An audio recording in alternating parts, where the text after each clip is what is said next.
Hi, so soft and light weight premium quality soft dola sarees collection అండి with beautiful colour combination and borders చూడండి, మంచిగా gold zari borders తో super గా ఉన్నాయండి. And all over saree వచ్చేసరికి మంచి story based pen Kalamkari design అయితే రన్ అవుతుంది.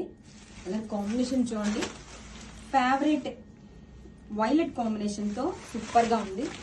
వా, శారీ చూడండి ఎంత ఫ్లోయిగా లైట్ వెయిట్ గా ఉంటుందండి. చాలా చాలా లైట్ వెయిట్ గా ఉంటుంది అండ్ బాడీకి హగ్గీగా ఉంటుంది. డే మొత్తం కూడా మనం ఈజీగా క్యారీ చేయొచ్చు. Story based pen Kalamkari design తో. And this is the shoulder border. Down side border కూడా చాలా చాలా బ్యూటిఫుల్ గా ఉందండి. Colour combination main highlight and చాలా చాలా సాఫ్ట్ గా ఉంటుంది ఫ్యాబ్రిక్ అయితే. This is the contrast rich pallu with zari stripes and beautiful designer tassels. Blouse వచ్చేసరికి this is the blouse contrast colour తో weaving butis blouse. Blouse fabric కూడా చాలా బాగుందండి. Super fine quality. Don't miss this saris, grab it soon.